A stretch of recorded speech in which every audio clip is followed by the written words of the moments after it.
Hello and welcome to the penultimate off-track lockdown series interview. And tonight I'm talking to two-time world champion Stuart Smith Jr. Stuart, thank you so much for doing this today. No problem.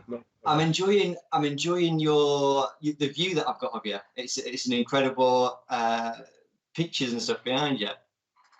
Yeah, and you know, as the weeks have gone on, let's be honest, people have been dropping little things into the background, haven't they, a bit more? So I thought I'd take the piss and put everything in the background. Has it took you a while to organise all that today? Yeah, that's all I've been doing all day, you know. It's a good effort. It's really, really good effort. So well done. Right, so let's make a start. So I've obviously interviewed your brother. He was the first lockdown interview that we did. Did you get a chance to watch that one? And what did you think? Yeah, I think I've watched them all up to now. I might have missed the odd one, but yeah, I've tried to keep on you know, up to date with them all. But yeah, I saw Andrews, and that was really good, you know, because it's pretty rare that you sit down with drivers and speak about the personal highlights and lows of the career. It's always 5 minutes on a mic at a meeting that fans get to hear it. So unless you really know a driver and they're your friend, it's interesting for drivers as well to know their perspective on certain subjects. So it's been brilliant, and I must say, you know, well done to you all behind the scenes, the BSCDA, and yourself and Jordan as well behind the scenes producing it, and I'm sure there's other people involved. And just want to say thank you to all to keeping us interested and up to date throughout this lockdown. Brilliant. Cheers, Stuart. Thanks for that. Thank you. So when I was talking to Andrew, he was of the opinion that if it hadn't been for your unfortunate incident at Northampton, you were going to enter a real period of dominance within the sport. Did you feel the same? Yeah, I did. Yeah, I mean, you don't think it at the time because you're so focused on the job at hand and you just want to do the best you could possibly do. But I think everything sort of fell into place, to be honest. I mean, at the time, I'd got all the top 3 championships, and I was sort of flying, if you know what I mean. And it wasn't. I'd done a lot. It's so hard to get to the top, right on top of the pyramid. You know, it's a lot of work climbing up that pyramid, if you like. And once you're up there, it seems easier. I don't know why. I think it's because people sort of give you a little bit of respect as well. You know, cars move out the way, and it all just seems to click into place. And I think that's physically on track, but there were lots of things. I mean, the team at the time, Jeff Coleman, he's been by my side since Andrew retired, and Jeff works with me now, and we're good friends. And there were Rob Plant, he raced and he was helping us, and Andrew was there at track and helping me with setup and stuff, and we really gelled, and it just worked. And yeah. I don't think I've had that kind of, you know, prep before meetings and setup wise. I don't want to say I haven't had the help before, because I have. I've had you know, I'm thankful for everyone that's helped me through my career. But I think the last 3 or 4 years, we just all got on. We all knew our jobs. It just all worked. And yeah, I certainly believe that I was having the purple period in my career. And I think it's a shame, but I think I'd carried on and won a bit more. And but again, I'm just happy to have won what I did that year. Yeah. I think I showed that I could do it. And as a kid, I always just wanted to be regarded as a top driver in the sport, because, you know, because of my family history, I suppose. But yeah, it certainly was a period where I could have gone on and done a bit more. I mean, my cars at the time were good. Both of them were really good. Yeah, now I talk about it and I think about it and get a bit more pissed off, really, that I'm not still doing it at that level. Yeah. Okay. So let's deal with that then. And obviously I'm aware it's still, I guess, sensitive subject, but and not to go into too much detail. But if we go back to that incident in October 2018, you know, at the time, did you realise what a big incident it actually was? Yeah, yeah, because I can remember everything about it. I remember going down the back straight. I was obviously eager to get forward because we were racing for the points championship that year. And I remember seeing the water on the track, and I remember seeing everybody piling in, and I actually tried to pitch the car sideways early, so I would go up the inside of the pile up, and it was that much of an ice rink that the car didn't even change direction. It just stayed in one position and actually accelerated in speed, even though I was on the brakes. And back as I'd tried to throw it sideways, I suppose it went into the pile up sideways and stopped dead. And I remember the impact. I remember the cars approaching me. When you know you're going to hit something, you don't necessarily see yourself going towards something. It's that fast. You see something coming towards you at an accelerated speed. It's such a strange feeling, but I knew it was going to be a big one. But I think what really did me was the car behind. As soon as I hit the cars in front, I'd stopped dead, and it lifted the car up on its side. But as I landed back down, it was less than a second, somebody hit me from the other direction. Yeah. So I was sort of shook around like a rag doll, and that sort of did the damage, you know.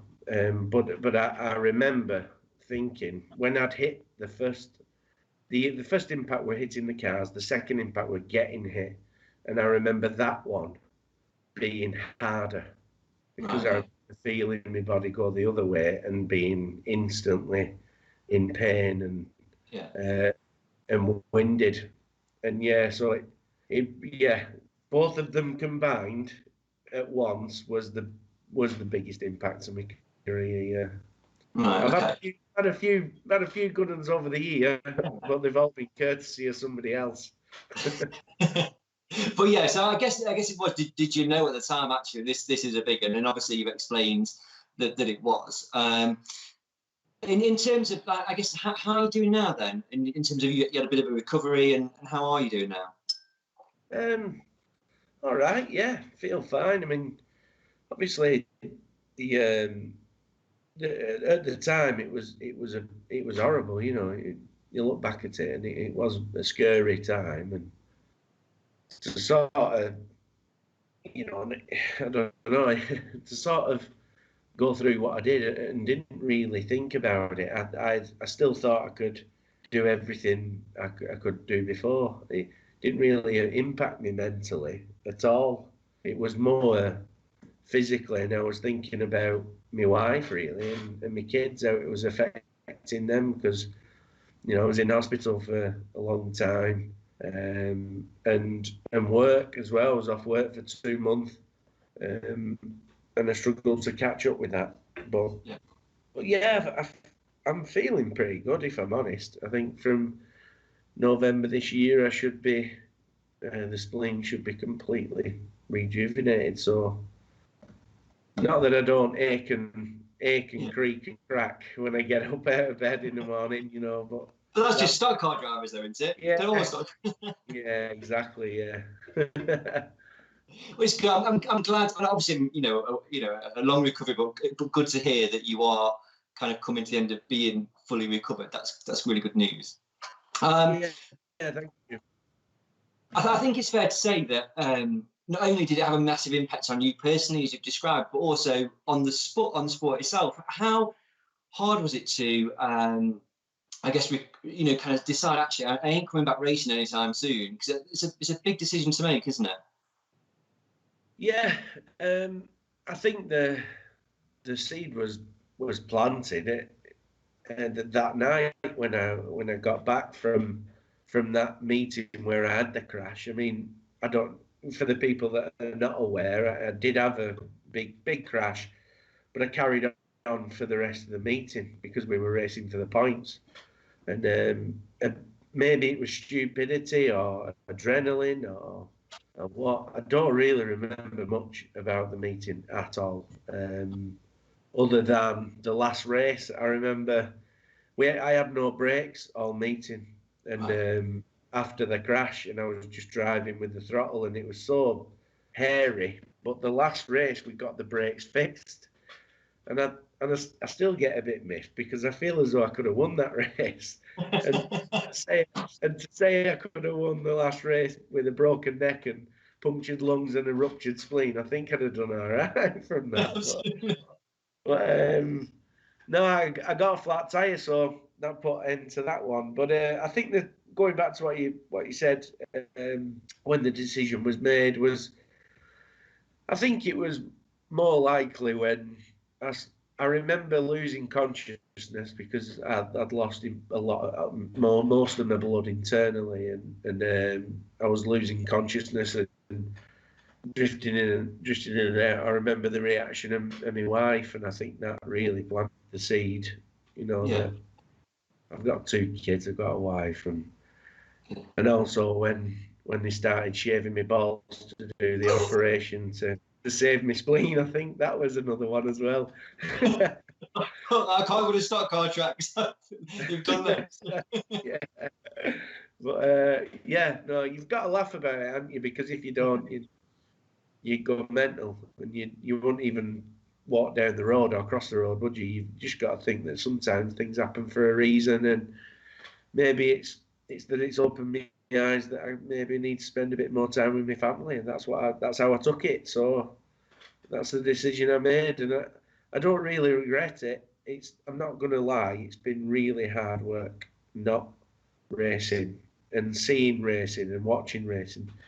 I was a bad watcher even when I raced, but now it's even worse. But it is getting better, I enjoy helping people and stuff like that, keeping me hand in the sport, if you like. Yeah, good. I'm glad there is some positives you take from it, and certainly, like you say, it's huge things happen, but family and wife, kids, absolutely the most important things in the world, aren't they? So you can't put them at risk. Okay. There was huge support from within the sport, and wishing you well. I personally remember the 2019 Kings Lynn World Final. You kind of went out and you took the lap of honour when you handed the trophy back. How difficult was it to get you better whilst being in sort of the public eye almost? It became not necessarily a private thing, did it? No, it was quite open to what I was sort of going through, but I was the world champion, and I think you're an ambassador when you win the world championship in our sport. There's an unwritten rule that you've got to act right. You've got to do every promotional thing that you possibly can, and go above and beyond to promote the sport, because everybody wants to see the world champion. And the fact that I couldn't do that was really gutting. But I felt as though I had to do those things and keep the trophy scene and stuff, because the crowd weren't seeing the gold roof. So, I mean, in the end, I was getting sick of myself with that trophy, going to a meeting with a bloody trophy all the time. But no, I don't regret it at all. It's something that I've wanted all my life. So to milk it, if you want to put it that way, I didn't mind doing that. But it wasn't hard being in the public eye. The only thing was the recovery, really. I remember going to the world final to hand the trophy back, and unbeknownst to a few people, I was actually really ill at that point, and because of my punctured lungs, I was susceptible to lung infections, and I had one then. I ended up getting pneumonia after the world final.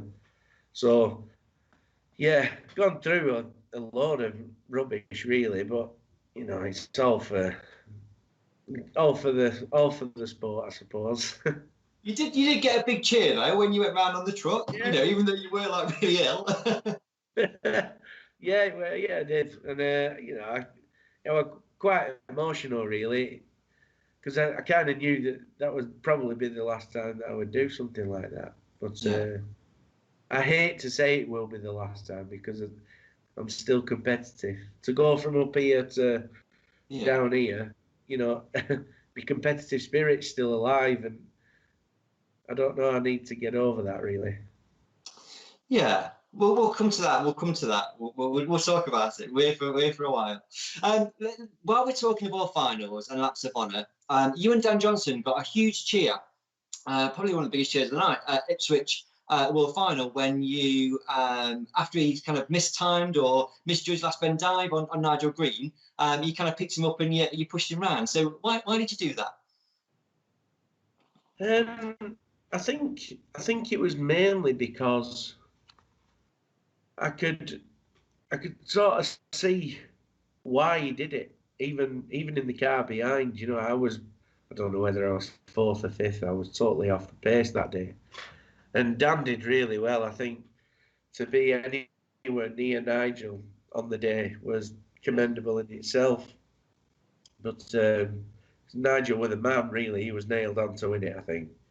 But I think Dan did well to stay as close as he did.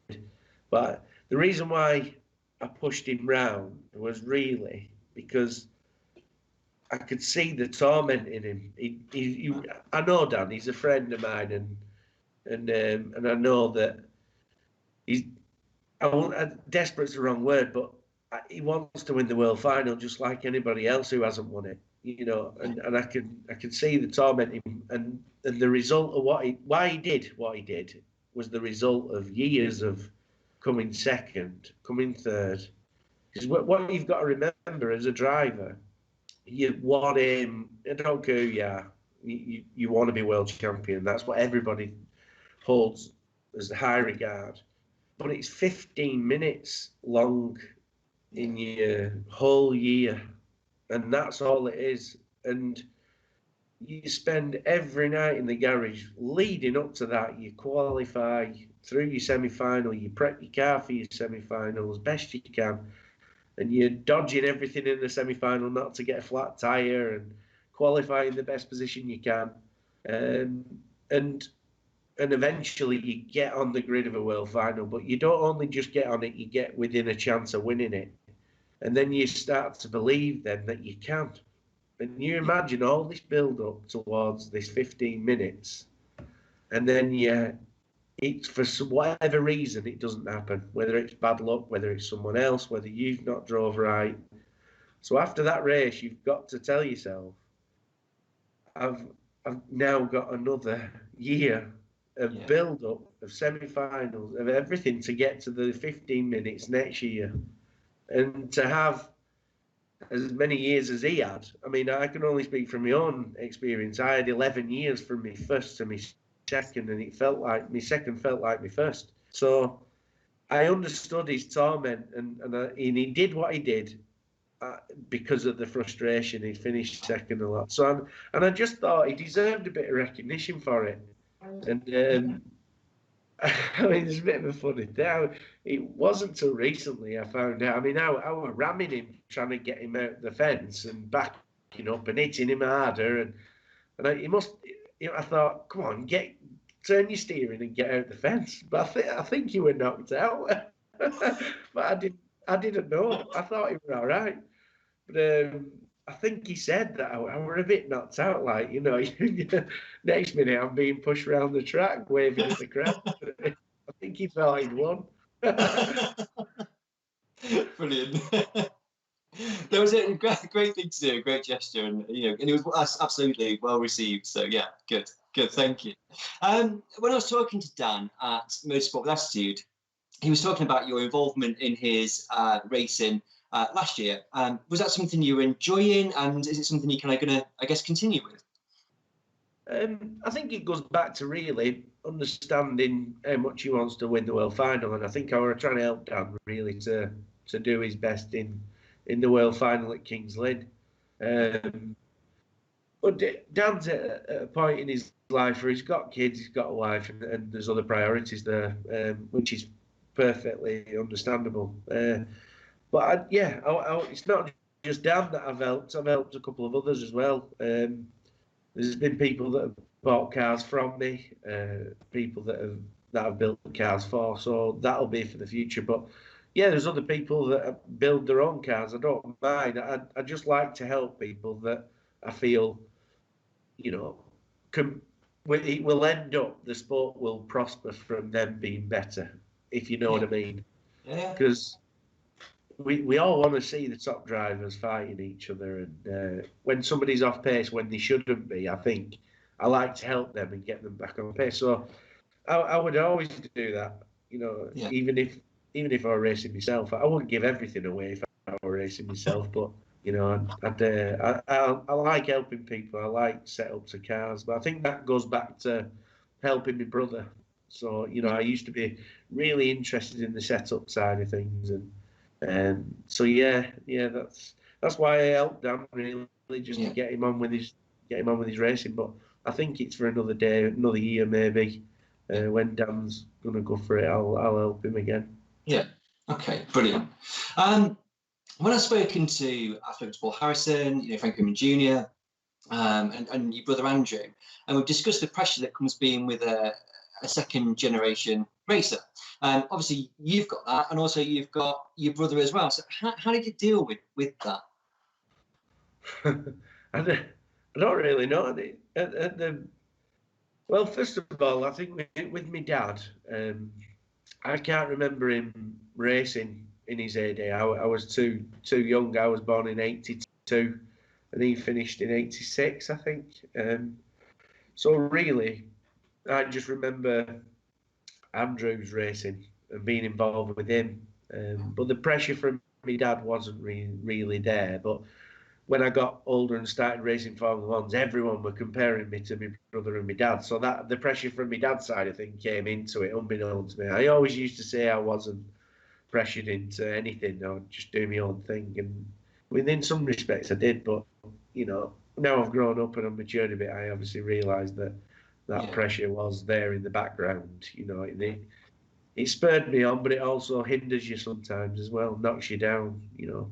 But, yeah, as regards my dad, pressure about my dad's race. I mean, I don't remember him racing. I just remember him being drunk in the bar after a meeting. You know? So my dad to me was just my dad. He went until he raced in veterans races and champion of champions races and stuff like that. And I couldn't believe what he did, even in his a few years before he died. He still could beat everybody on that day. So.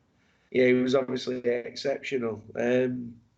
But yeah, my dad never said anything either to try and put pressure on both me and Andrew. He never said, well, I'd have done this, only if it was something to do with stagger. He was obsessed with stagger. I mean, stagger is for people who don't know, is the different sizes of rear tyres, and they make your car turn more. So if your car's not turning during a race, my dad would even make a point of coming out of the bar to the pits to bollock us and put more stagger on it. He was just obsessed with stagger.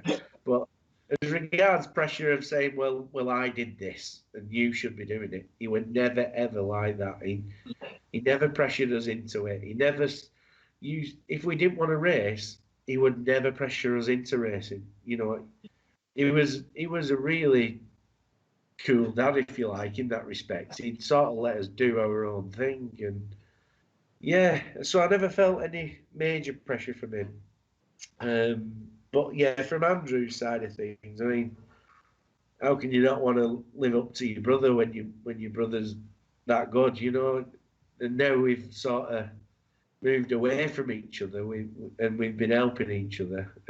We've got closer and stuff, and you sort of you kind of realise that, yeah, I did feel a bit of pressure of living up to Andrew, especially in the V8s, because I started V8s before Formula Ones, and Andrew raced V8s as well.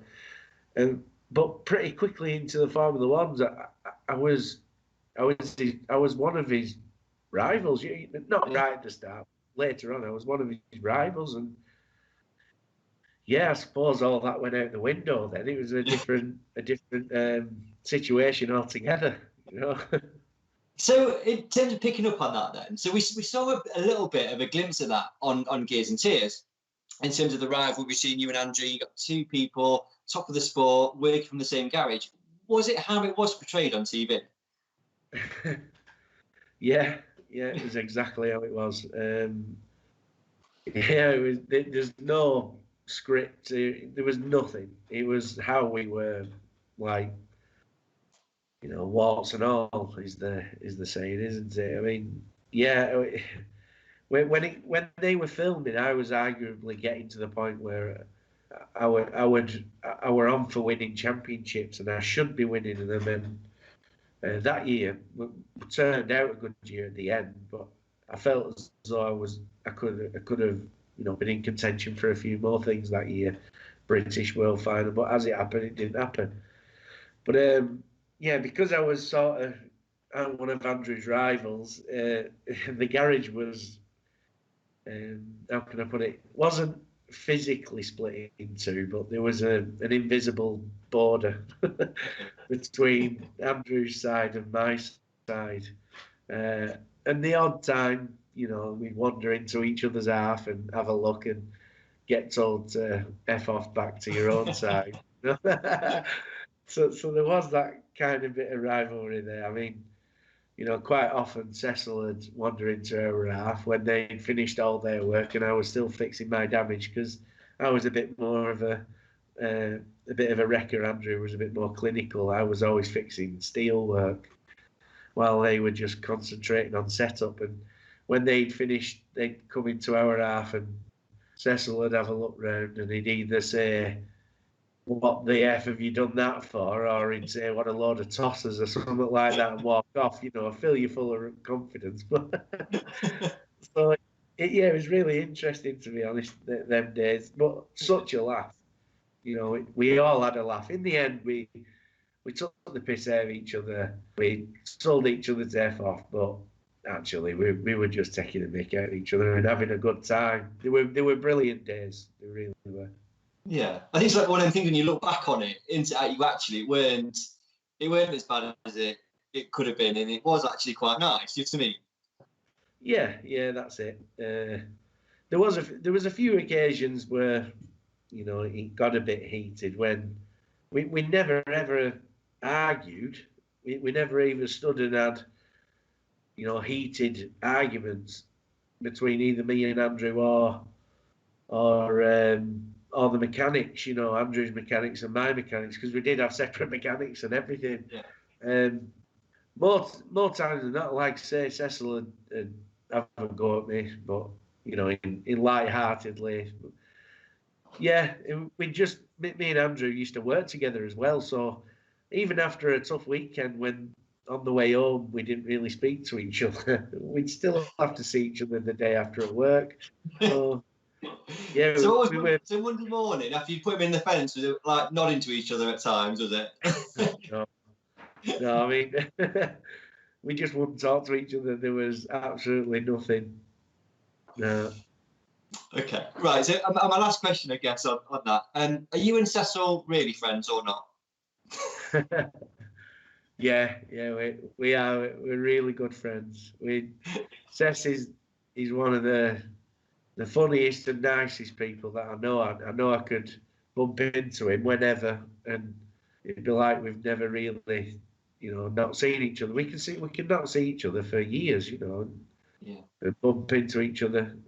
I know he doesn't really go to racing much, but when we do bump into each other, we have a laugh, and it's more reminiscent about my dad and the stories, them old days. But yeah, I went to Vegas with Cecil and a few other people who were Ian Holden. He used to race. There were one of Andrew's mechanics, Andrew Chapman. There were and a few lads from the southern scene, Terry Jones and the Jones brothers that race Formula 1. So there were quite a few of us. Folding were there, and yeah, what a brilliant trip that was. And Cecil were one of the ones who were making us all laugh.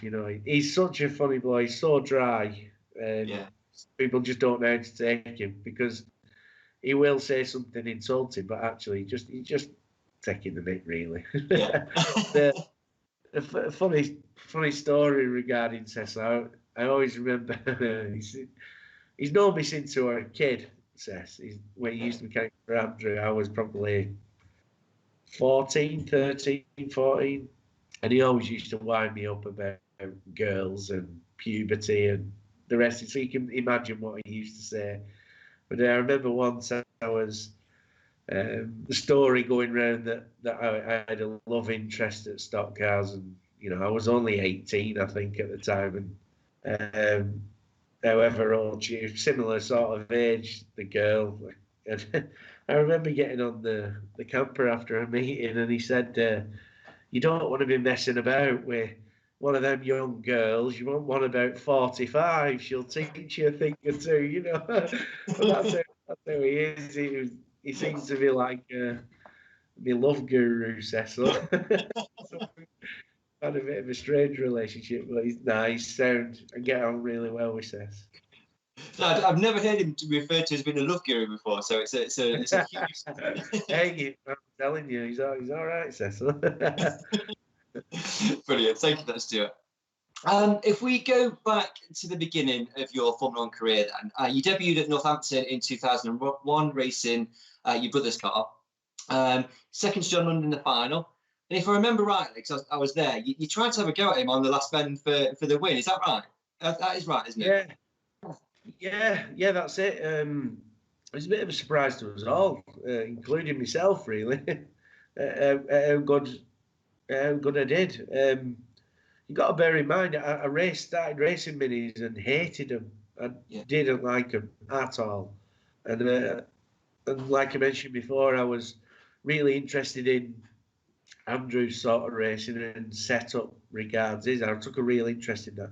I never really wanted to race myself, and I found myself in V8, did really well. And then one day before Northampton, Andrew couldn't really be bothered. He was racing a dual purpose car. That was the time when he was using one car, and it was really difficult on tarmac then. He was racing against Speaky, and they had allocated tarmac cars, and I think Andrew sort of thought, well, and he just said, do you fancy having a go today?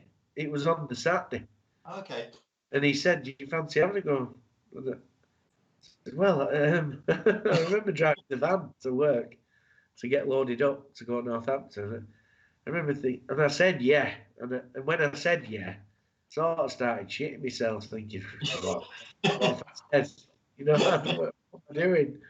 And so we got everything sorted, all the red tape and licenses and all the rest of it, and put the tape on the wing 390.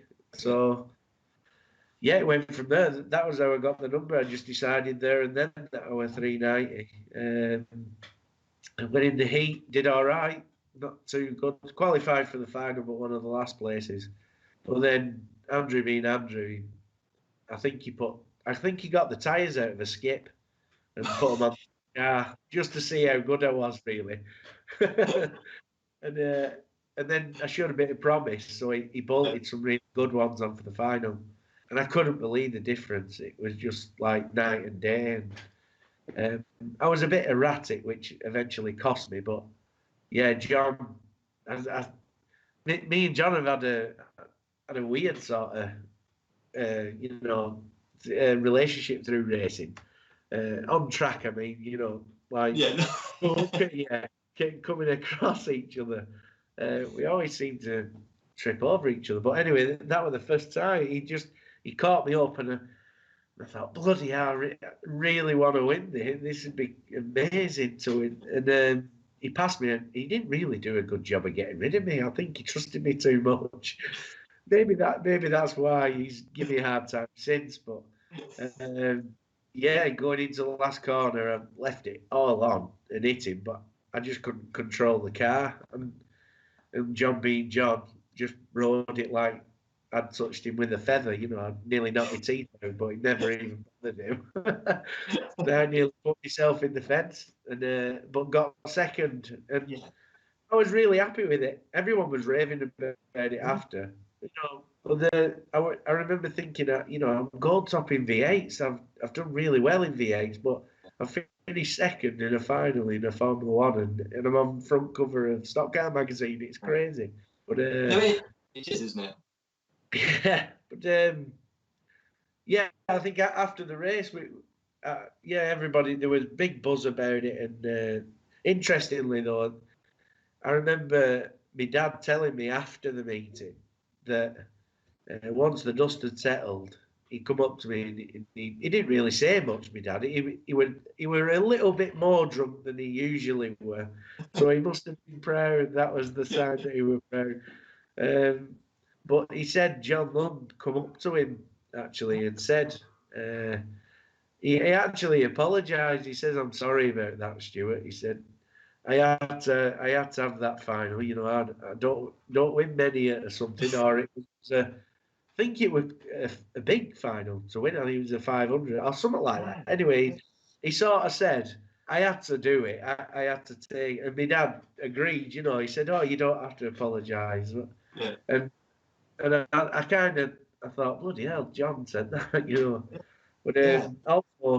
also afterwards, Rob Speak offered to, because we were going home after that, and there was a meeting the day after, and Speaky said, "Oh, put it on back of my truck, you know, on the trailer. Put it on back of my truck. I'll take you tomorrow and take you home." So I must have made an impact because got these two drivers, you know, offering me.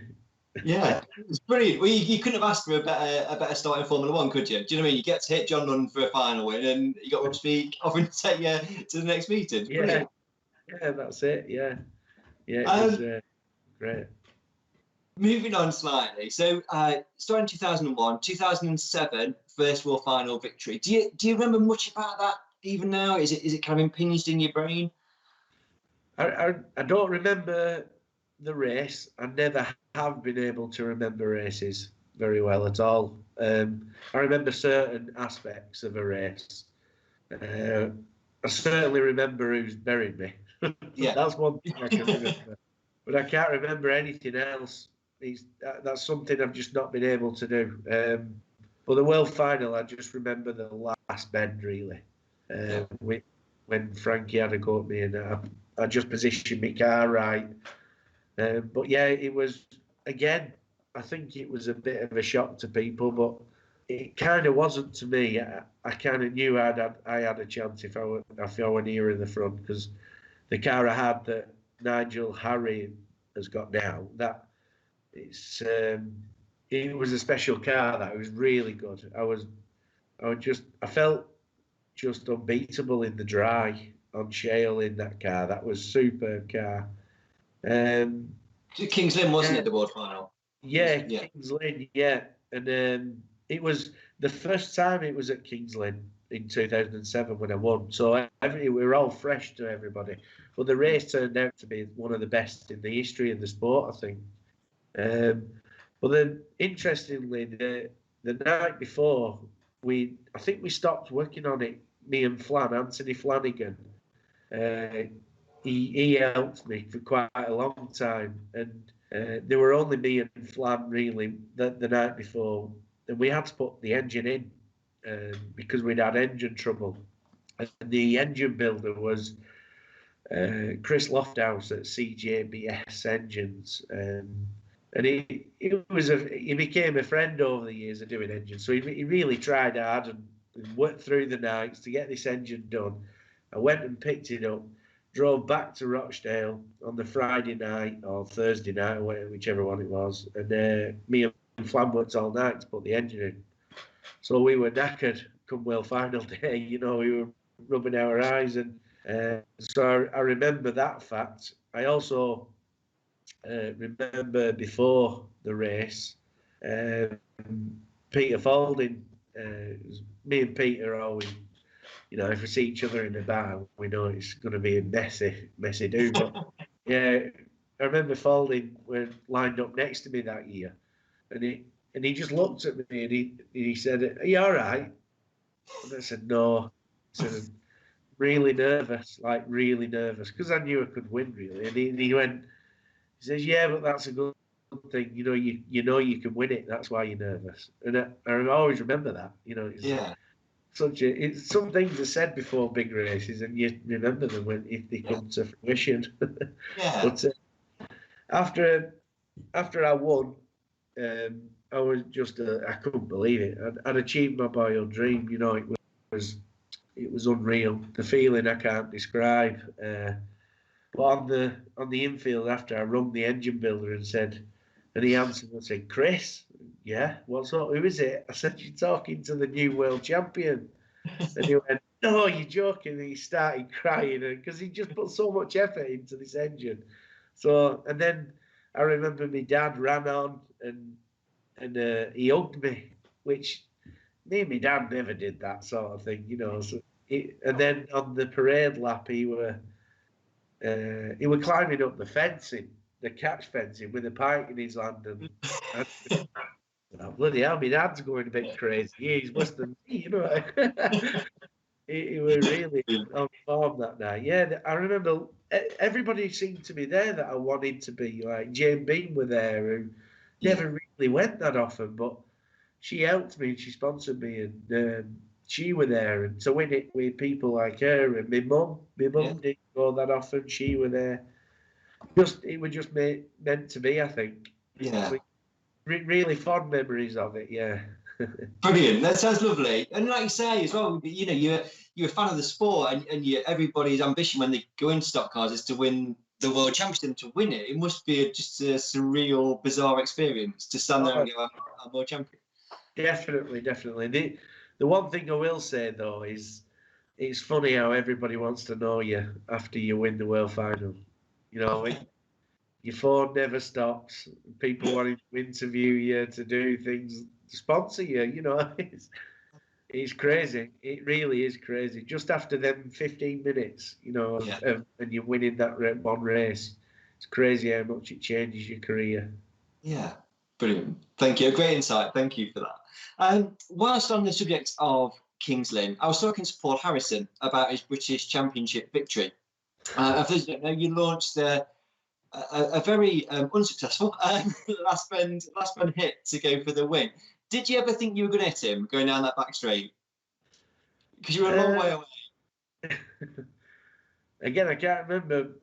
I remember that last bend. I can't exactly remember what I was thinking. I just remember being massively disappointed and frustrated, and I think I lost my temper really. But I wanted to do it in a controlled way, that if I did make contact, I would half have a chance. But just young, dumb, and full of enthusiasm. But yeah, like Dan, really, it was just frustration. The story leading up to that meeting, it was the British Championship that night, and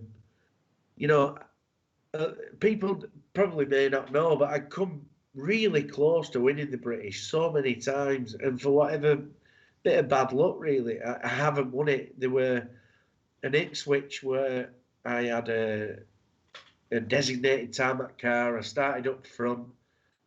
I really regard the British as quite an important championship, and this one meeting I had a special rally tyre, and it was a tarmac rally tyre, and I'd never used it. I'd only tested it, but I'd never put. I think it was 25 laps on it. I'd only ever put like 10 or 12, but it was really good. And I found myself out in the front, pretty comfortable, really. And in them days, Frankie was really on it on tarmac. He was in his little purple car that was really low, and he just reeled me in, and I couldn't believe how fast my car dropped off. And what had happened was the rally tyre that I'd used, it was a bit of a gamble, but I thought it worked, but it didn't. What had happened, it delaminated with about 4 laps to go, and it cost me that race. So that was one. There was another one at Birmingham where I was arguably on for winning it, and I just got took out on right at the start. And then the other one were at Belle Vue, where I won every heat, started on pole, and think it was Tom Harris who put me into a parked car, which he got half a chance and he did his job. I'm not blaming him for it. I'd have done the same.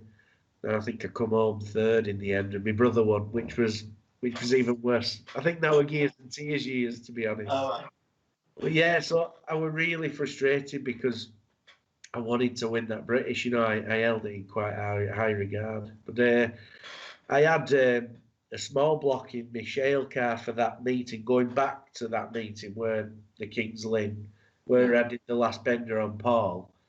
I put a small block in for just that meeting because I had engine problems and I weren't used to it. And I was really quick in the heats. I think I won or come second in all of them, and just led from the start. Really, it was really quick, but it just had no longevity in it. yeah. And again, it's that 25 laps. You've got to be quick over that 25 laps, not just 20. And yeah, Paul reeled me in, and as he got me. I knew it were coming because he were close enough. I just thought maybe he'd just give me half a chance, and he didn't. He did it perfect. So yeah, fair dues to him. But I must admit, I must have been mental, mustn't I, to think that I would have got him. It was a long way. Yeah, stupid, really. but a better one, I guess, was 2018 Belle Vue British, when you again a long way back, but you got Matt Newsom and kind of got past him and went over the line for the victory. So that was your second British title. Were you impressed with that one? Do you think that was a good one to do that? Yeah, again, that day I was on form and it was all happening again. You know, British Championship, come the final, it just wasn't there. There was just something not as good as in the heats. But that were all race. And I also think that Matt raised his game as well for the final. And fair dues to him, he was really quick. And, you know, I like Matt. He's a nice lad and he's a good driver as well. On his day, if he put more effort into his racing, Matt would definitely he'd be up there now. But he runs his hire cars, doesn't he, and stuff. Yeah. But on that day, Matt deserved to win that race. I know there's the argument that he jumped the start. There was all that, but yeah, you know, whatever. I weren't going to ever moan about it. It was what it was. But yeah, luckily, I got him. But I would just before that year. That was 2018. Yeah. I was a total different driver to when I had a go at Paul. I was much more controlled. I think if I was the driver back in the day, I would have probably had a stupid dive earlier on and took us both out. You know, and that's the sort of mistakes that I made. I'd kind of grown mentally and more experience, so I left it to the last bend because Belle Vue, you can just about get away with it. But there is a funny story. Andrew was obviously on board and helping me then in 2018 towards the end, and Katie, my wife, said she was stood next to Andrew, and with about 3 laps to go, he was stood there and he were ranting and raving and called me a wanker, and he said, he's thrown it away, and he walked off to the pits in a bit of a huff. And she said, and then everyone cheered because she walked back with him, I think, and then so they ran back, and I'd obviously done what I did, and when he came on the track after, my kids and my wife were there, it were a brilliant time, and Andrew leaned in the cab and he went, "How the fuck did you do that?" Did you even see it? Just so far back, it was just one of them. But yeah. I must admit, I got helped by the fact that it was post and rope fence, because as Matt went in backwards, he bounced forwards out of my way. Yes, it helped that it was that, but it just happened, and it was just my day. It's bit of Belle Vue luck, I want to say, because it's been good to us Smiths, Belle Vue, I think. Yeah, no, it has, absolutely. Yeah. But I think, like I said, I can remember being on the corner and watching your parent come down the into turn 3 going, no, it's too far back. Yeah, and then just did. And it was like one of those split-second things, and you'd gone past them and you'd won it. So, brilliant. While we're on a theme of last bend lunges, etc. So there was a time at Kings Lynn, mixed orders in front of you, going down the back straight, last bend of a national, I think it was, and you look like you're going to go and hit him to get the victory, but he turns right, rides all the way around the fence, and then you couldn't get him. And I think I was stood in the crowd, and the crowd just sort of gasped, and what have we just seen? What did you think sat behind him? I thought, you soft twat. You should have took what were coming to you, No, I don't know. I think that day my car was brand new. My shale car were brand new, and struggled with brakes all meeting, but he was really quick. And in the national, we sort of got him the best it was in all day. And yeah, I remember getting on the back of him and going down that back straight, and he just pulled over. And I thought, all right, and went up his inside. I think if I hadn't been in a new car, because I heard his engine from like behind me, and then it was getting louder and louder, and then he were past me. But I think if I'd been in an old car and a bit more comfortable with it, then I'd have just put my foot down and turned right and put him up the fence, and it would have been one of them things. But yeah, he got me. Totally took me by surprise. A little bit of me thought that it were a bit unfair, but again, I'm not really one to go up to the box and complain. I think them sort of things, if you really take exception to it, then you should just leave it on track and get them back that way. Not go to the box and complain. That's not really me. I don't really like doing that. Plus, I'd have to speak to your dad then, wouldn't I? You would. Yeah, I'd probably get a bollocking. But I'd tell you, going back to the Matt Newsom thing, when arguably he jumped the start, your dad said after me the week after that, when I got him on the last corner, he said, "You know what? I owe you one for that, because you took the decision away from me. Otherwise, he might have had to have made an unpopular decision." So, yeah, he owes me one for that. He still owes me one. I'll remind him. He'll see this anyway, but yeah, I'll remind him. But yeah, no, there was that debate, wasn't it? If Matt had won it, would he have docked him? Because and it's for a championship win, which is huge. It's a huge decision to make. There's only your dad who knows that, whether what decision he was going to make, I suppose. Yeah. Being the steward. yeah. Ask him. But no, I do know it was going to be a tricky one. As we've spoken about, 2017-18 was a real purple patch, as you described it. You won the World Championship, you won the Silver Roof. Was one of those in particular the one you were most proud of to have won? Yeah, I think it's an easy one, really. It's the World Championship in 2018. Unfortunately, it's the most boring answer to your question, but. Yeah, because just because of the preparation that we did, we went above and beyond for that one race, and it was tarmac. I was arguably totally off pace on tarmac. Really struggled with the change of tyre that was introduced. I think it was that year. There was a change of near side rear to an American racer, and I was really struggling with car setup and also how to drive them as well. Trying to get the head around it, and that's something I've suffered throughout my career. Really, is when there's long stints of car spec that's not touched, I seem to prosper, but when there's a change, I seem to really struggle. Like when Hoosiers went out. I struggled with the Goodyears, really struggled, and I lost a bit of heart, really. The same with the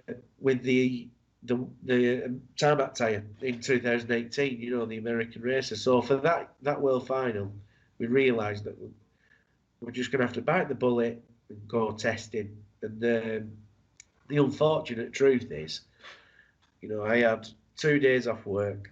I bought 10 sets of tyres and we went to Skegness and tested. And essentially that put me on pace. It didn't win me the race. It put me on pace. Made the car ultimately just what it should have been.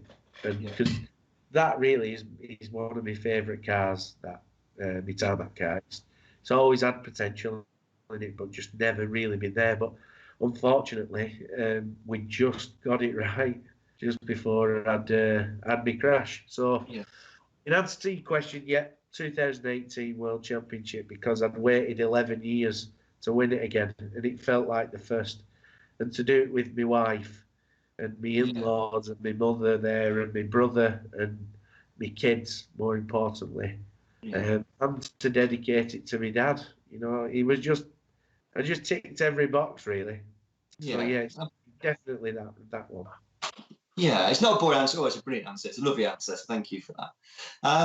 Just want to pick up on something you said about when you changed tyres, or when they changed sort of tyre manufacturers and you really struggled. Was everybody else struggling as well, or did you feel it's just me and everybody else has got the hang of it? No, I think you look at the people that I had to beat at the time. I've said I was off pace. I was off pace to beat everybody. That's what I mean by it. I was kind of on pace to get good results, but that's not what I raced for. I raced to win. But everybody else sort of they don't. I never ever went testing. I didn't like going testing. I'm too busy at work. I'm not professional.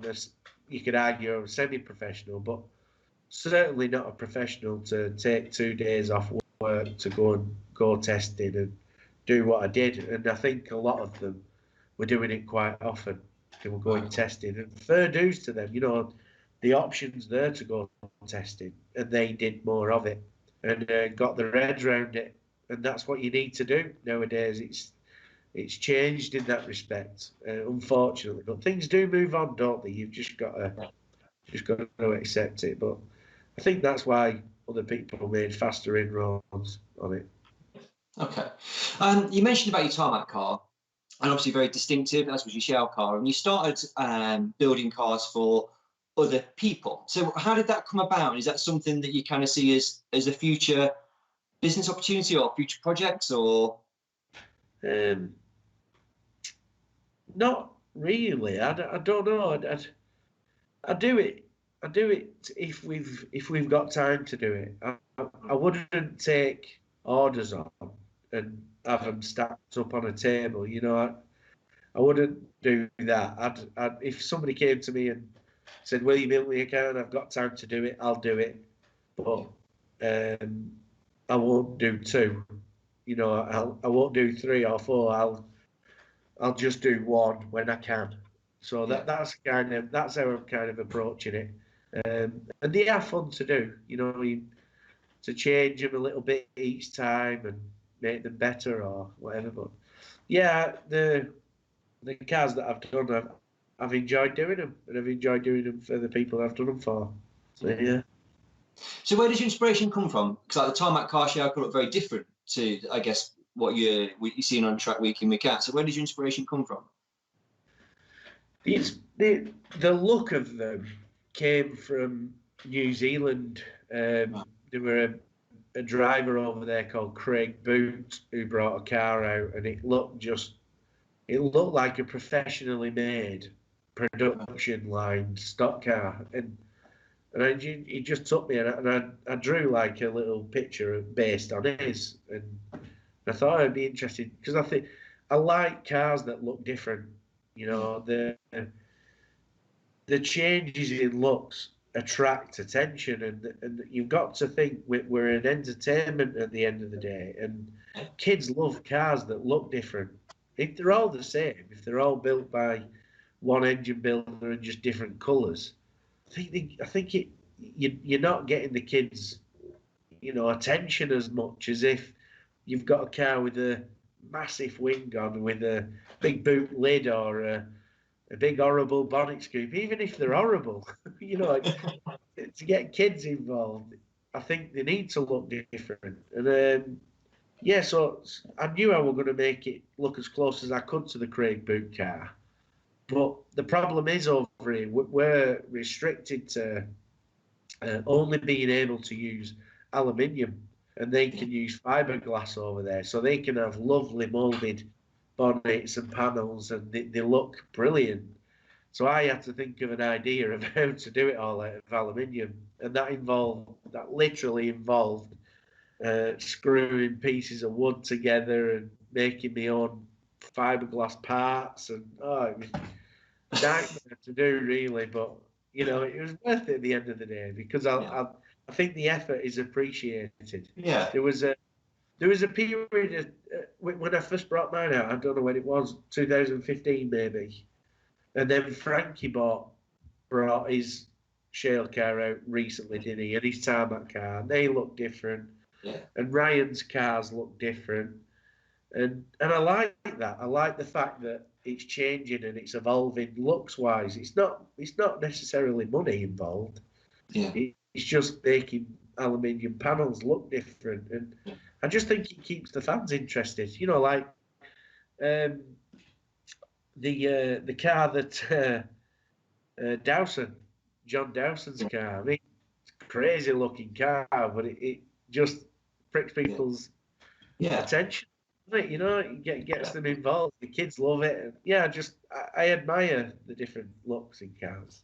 Okay, brilliant. And so if I had to push you and go, right, which stock car that's racing at the minute do you particularly admire? Well, not the minute, but okay, racing in 2019, do you particularly admire? Which one would you go for? Admire. I don't know if I would. There isn't one in particular that I would say I admire engineering wise, but yeah, going back to the looks, I suppose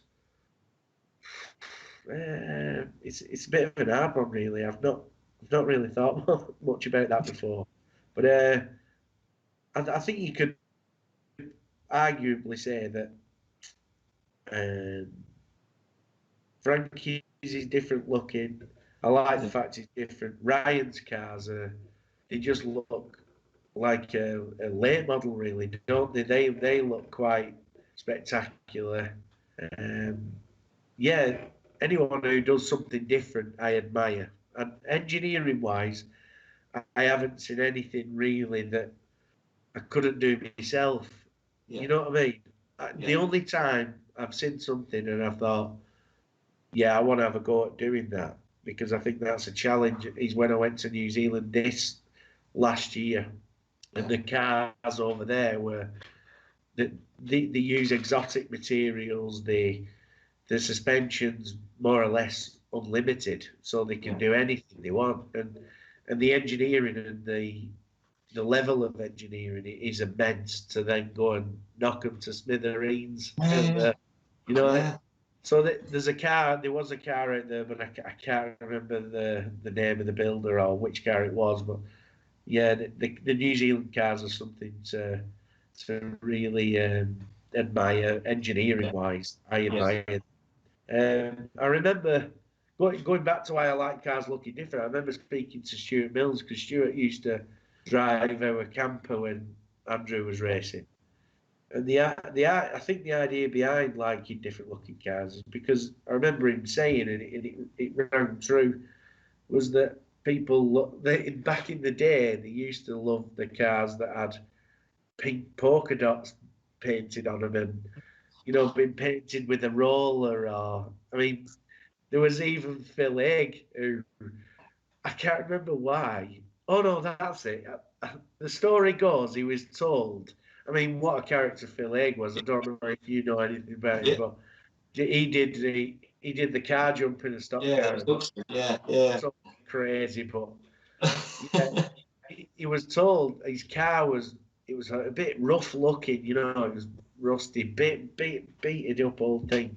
He was an action driver. He'd always create the entertainment. And I think somebody said to him, "You need to make your car look nicer. You know, it's horrible. The sport needs to look more professional than this piece of crap you've got here." So he turned up next meeting and he wallpapered it. Yeah, which I heard the story and I thought that was absolutely brilliant. Brilliant. It is brilliant.